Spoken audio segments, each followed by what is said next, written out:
পঞ্চগড়ের আজকের বাজারের পরিস্থিতি জানাতে সরাসরি যুক্ত হচ্ছি সহকর্মী কামরুজ্জামান টুটুলের সাথে।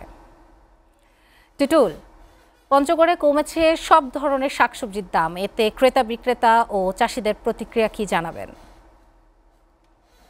জি তামিমা, আপনি জানেন গত কয়েক বছর তুলনায় এবার কিন্তু পঞ্চগড়ে কমেছে সব ধরনের শাকসবজির দাম। পঞ্চগড়ে সর্বনিম্ন দরে বিক্রি হচ্ছে শাকসবজি। আপনাকে জানিয়ে রাখি, কুরবানি ঈদকে ঘিরে পঞ্চগড়ে কুরবানি ঈদকে ঘিরে পেঁয়াজ, রসুন, আদার দাম কেজিতে 10 থেকে 20 টাকা বাড়লো। কমেছে সব ধরনের শাকসবজির দাম। আমি পাইকারি বাজারে ঘুরে দেখেছি।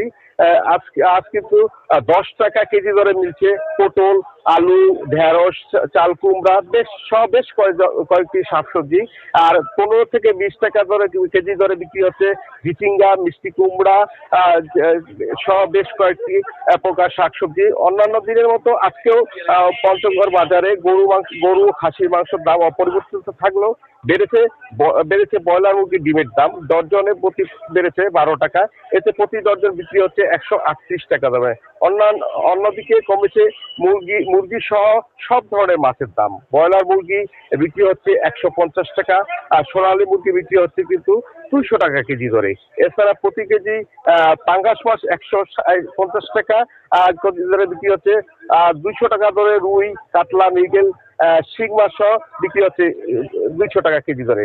গ্রীষ্মকালীন শাকসবজি ও মুরগির দাম কম পেয়ে বাজারে আসা ক্রেতারা কিন্তু খুব খুশি।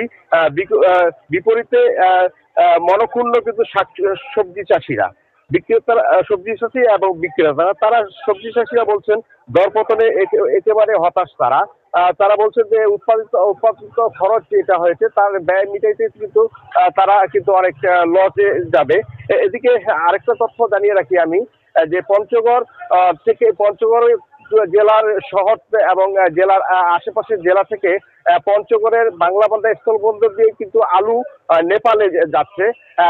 এতে কিন্তু চাষিরা খুশি হলেও দাম অপরিবর্তিত থাকায় কিন্তু চাষিরা কিন্তু বলছে যে আগামী বছর তারা